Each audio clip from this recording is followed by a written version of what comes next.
అధ్యాయము ఈ రోజు మన యొక్క వాక్య ధ్యానం ఉన్నది. ఈ అధ్యాయంలో నుండి 4 మాటలు, ఈ అధ్యాయంలో నుండి 4 మాటలు శ్రద్ధగా నేర్చుకుందాం. వాక్యమును చదువుకుందాం. 18వ అధ్యాయంలో 6వ వచనం చదువుకుందాం. ఇత్రో అను నీ మామయ్య నేను నీ భార్యయు ఆమెతో కూడా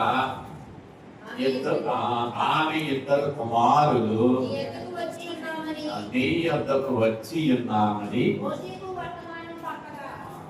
మోషేకు వర్తమానము కృపగలిగిన దేవా ఈ నామమునకు వందనాలు.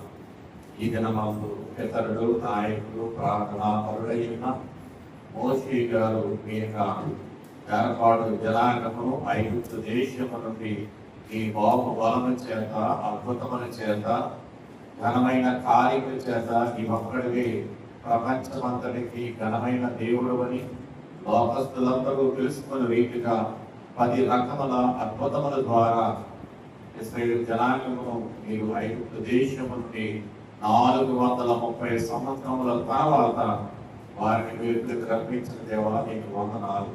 ఈ జనమందు చదవబడిన వాక్యంలో నుండి కొన్ని మాటలు నేను సేవకును మరుగుపరుచుకొని మీరే మాతో మాట్లాడి మహిమ పొందము.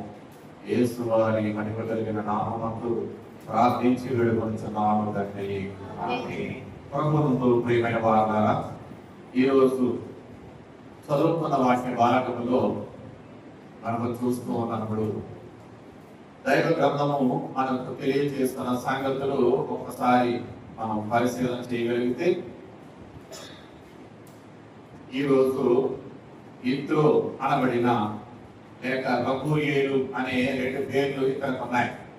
రఘుయేలు అన్న ఇక్కడే, ఇత్రో అన్న కూడా ఇక్కడే. కాబట్టి మోషే మామగారు, దైవజనుడైన మోషే గారి యొక్క మామగారు అంటున్నాడు ఏమనంటే, అల్లుడు గారిని వచ్చాయని చెప్పి సరిపోద్ది. ఆయన ఏమంటున్నాడు, నేనును ఇత్రో అను నేనును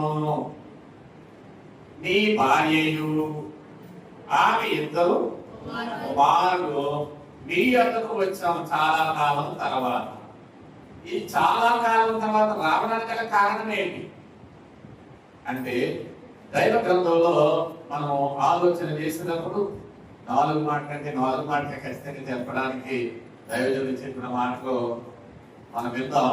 అయితే మొదటిగా మోషే గారు తన దేవుని యొక్క పని మీద వెళుతున్నప్పుడు ఈ మామగారు ఏం చేశారు, కొంచెం దూషించాడు దేవుడిని. దేవుడు ఏంటి అలా చేయడం ఏంటి, అలాగే ఇలా చేస్తాడైనా అని చెప్పి ఈ ఇద్దరు దేవుని యొక్క గొప్పతనము తెలియక దేవుణ్ణి మొదటగా దూషించిన వాడు. దూషించి వెళితే వీళ్ళు మా పిల్ల రాదు, పిల్లలో రాదు, ఒక్కటే వీళ్ళు అని చెప్తే దేవుని పని అప్పుడు అలా జరగాల్సి ఉంది. కానీ ఇక్కడ మనం చూస్తున్నప్పుడు భార్య కూడా మోషే గారితో ఉంటే ఆ కష్టకాలంలో బాగుండేది అన్నారు దైవజనుడు. ఏ కష్టకాలంలో రాజైన ఫరోతో, ఆ ఫరో ఎలాంటి వాడు అంటే మూర్ఖుడు, కఠినాత్ముడు, క్రూరత్వంతో ఏమైనా చేయగలడు. అలాంటి సందర్భంలో మోషేకు ధైర్యం చెప్పే పరిస్థితి లేదు. దేవుడే ధైర్యం చెప్పాలి, సహకారం లేదు. ఇప్పుడు ఏమయ్యారు అంటే, ఇంటికి వచ్చి ఇలా మాట్లాడాడు రాజు, ఏం చేద్దాం అని భార్యతో ఏం చేయలేడు, సమాలోచన చేసుకోలేని పరిస్థితిలో ఉన్నాడు. అంచేత ఏం పర్వాలేదండి, ప్రార్థన చేద్దాం, దేవుడి మన కార్యం చేస్తాడు అని చెప్పే సహకార్యమో దూరంగా ఉంది. అందుచేత ఎంత నాయకుడైనను సహకారం లేనప్పుడు ఆలోచన రాదు కదా అంటూ ఇక్కడ ఈ దినమందు దేవుడు అలా చేశాడా, ఆయన చేస్తాడా అని చెప్పి దేవుని ఎడల కఠినంగా ఈ ఇద్దరు మాట్లాడారు. అయితే ప్రభువునందు ప్రియమైన వారులారా, తన కుమార్తె పెద్ద కుమార్తెను తన దగ్గర ఉంచేసుకున్నాడు, అక్కడే ఉంచేసాడు. సరే మీరు వెళ్ళండి, దేవుడు పని అంటారు కదా, వెళ్ళండి అన్నాడు. ఈయనేమో దేవుని పని మీద వచ్చి వేసాడు. వచ్చి వేసిన సందర్భంలో ఆ రాజు, ఆ ఫరో రాజు అప్పట్లోనే 80 రథములు కలిగిన వాడంట. చాలా బరుడైన వారికి ఇనప రథాలు ఉండేవట. ఆ ఇనప రథాలు కలిగిన అతడు క్రూరత్వంతో ఉండేవాడు. అలాంటి ఆయన దగ్గరికి ధైర్యంగా మాట్లాడడానికి మోషే తెగించి దేవుడి మీదనే ఆధారపడి వెళ్ళవలసిన పరిస్థితి ఉంది. కాబట్టి ఇక్కడ మనం చూస్తూ ఉంటే చాలా కాలమైన తర్వాత ఇక్కడ మనం చూస్తే 18వ అధ్యాయంలో 9వ వచనం మనం చూడగలిగితే యెహోవా ఐగుప్తుల చేతిలో నుండి విడిపించి ఇశ్రాయేలుకు దేవుడు ఏమేం చేశాడు అవన్నీ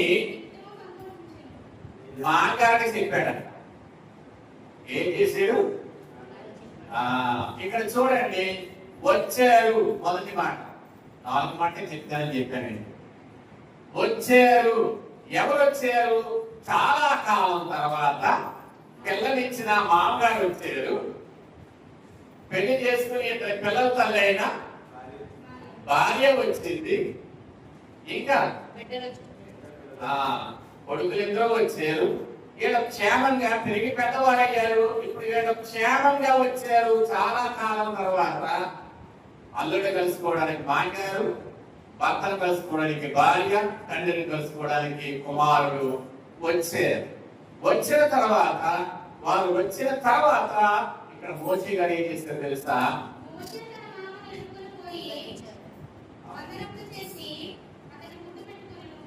ఇక్కడ చూడండి, చాలా కాలం తర్వాత కొంచెం మామయ్య అని చెప్పి అక్కడ చదువుల వాక్యాన్ని బట్టి ఇష్టంలో ముందు ఇష్టం కలిగించేదే ముందు. అయితే మామను పెంచుకున్నాడు, మంచి పిల్లనిచ్చాడు అని.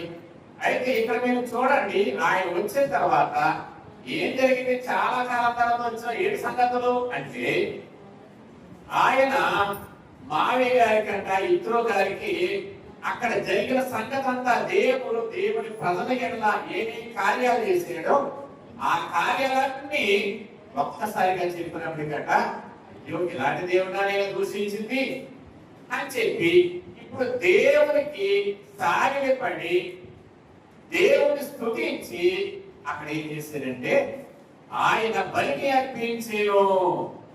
ఏం చేశారంట? మోషే మామగారు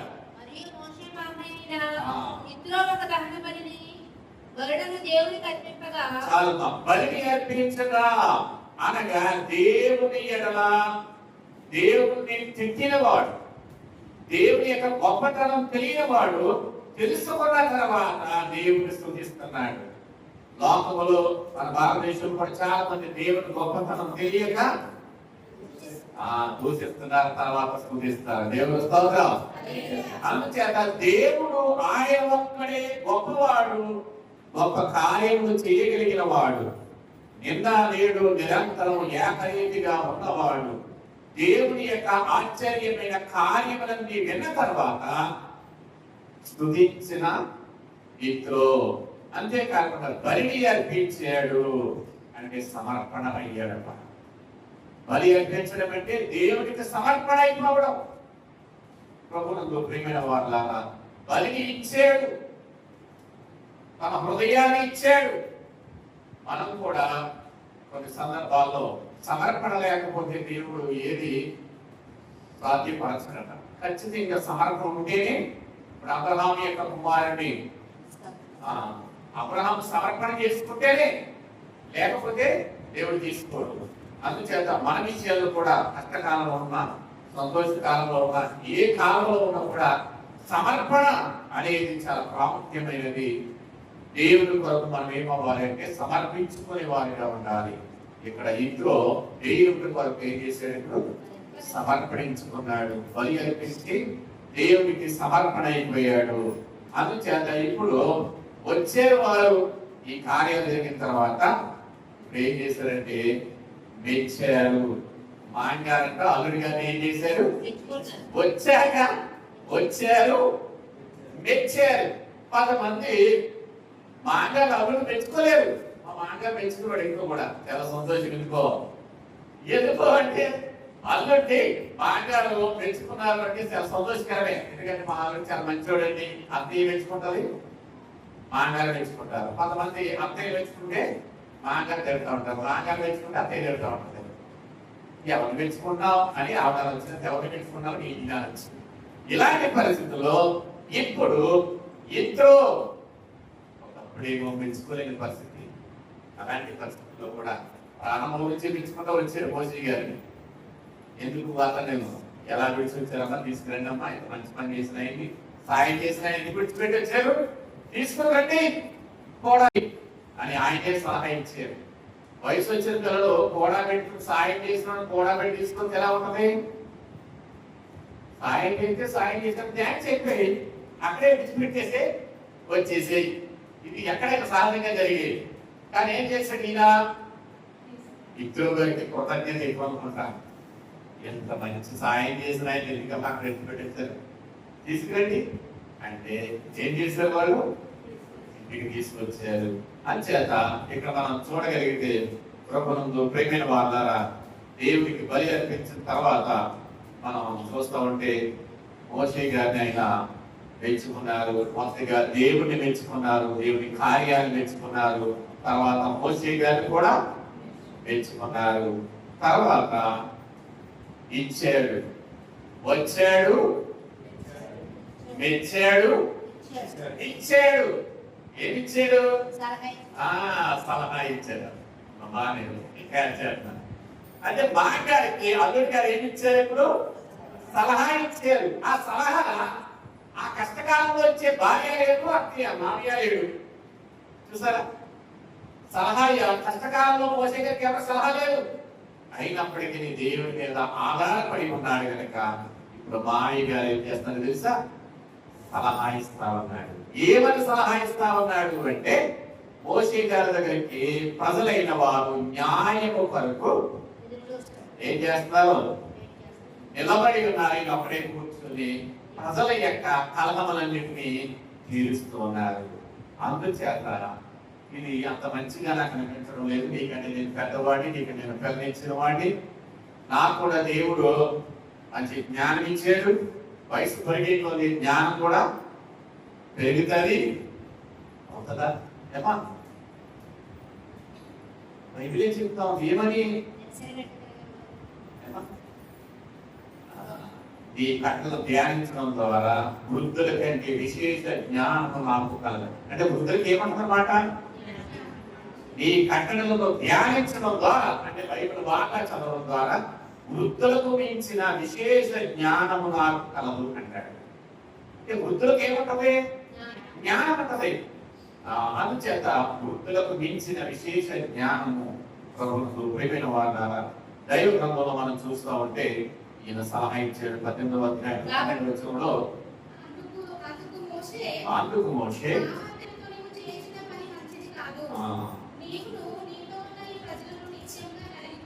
చాలా చూడండి, నిశ్చయముగా ఏమవుతారో నలిగిపోతున్నారు. అందుచేత ఇక్కడ మనం ఒకసారి ఆలోచన చేసి, నేను ఇచ్చిన మాట లేక ఈ సలహా ఒక్కసారి పాటించి చూడు.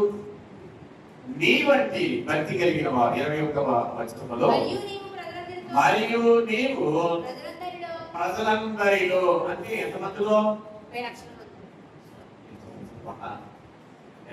ఈరోజు చదివా అంటే ఇంచుమించు 6 లక్షల చాలు బలము యుద్ధ యూరులు ఉన్నారు.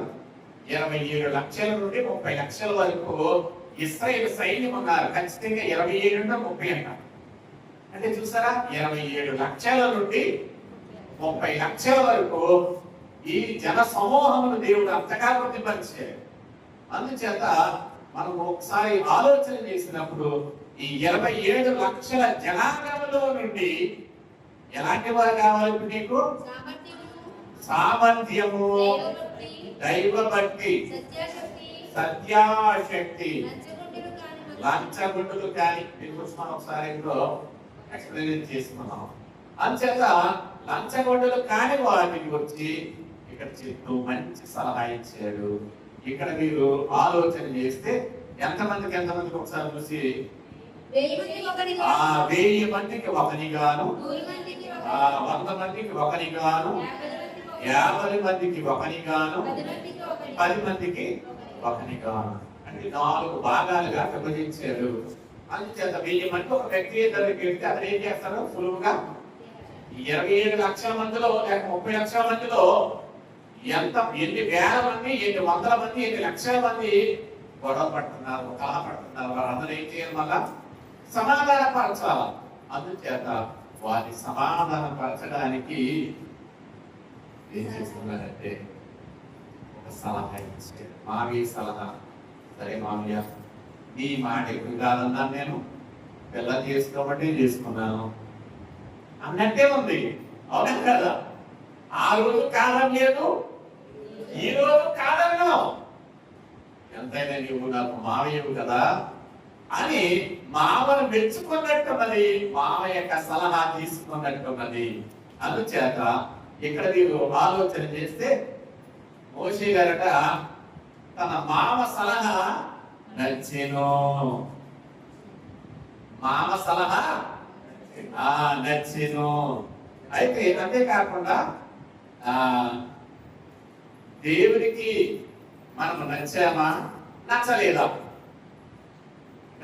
దైవజనుడు చెప్తూ మనం దేవుడికి నచ్చామా నచ్చలేదా? దేవుడికి మనం నచ్చామా నచ్చలేదా? దేవుడు మనకి నచ్చాడా నచ్చలేదా? కొంతమంది దేవుడు నచ్చలేదు, ఇది ఒకటి ఉంటుంది. మళ్ళా ఈ విషయాల్లో మనం చూస్తే ఇక్కడ మోషే గారు మామయ్య గారిని మెచ్చుకుంటున్న సందర్భం నచ్చాడు. అయితే ప్రభువునందు ప్రియమైన వారారా, మామ నచ్చాడు, భార్య నచ్చింది, పిల్లలు నచ్చారు. ఈ ఏర్పాటు చేయబడిన ఈ యొక్క నాయకులైన వారు కూడా నచ్చారు అన్నారు.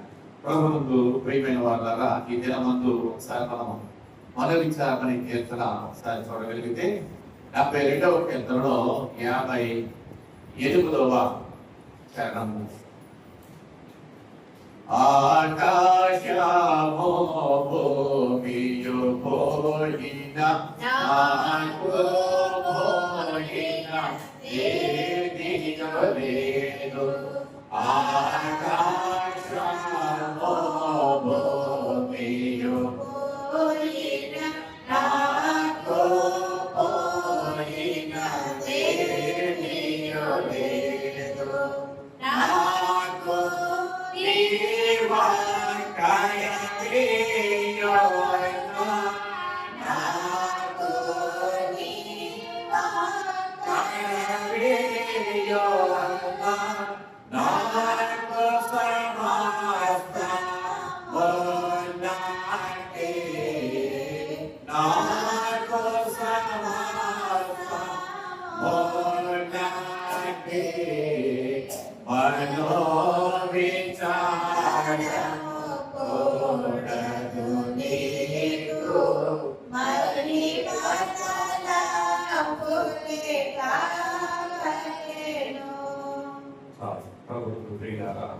ఈ చరణము దైవజనుడు దేవదాసయ్య గారి కోసం ప్రభువు పాడిన చరణం అన్నారండి.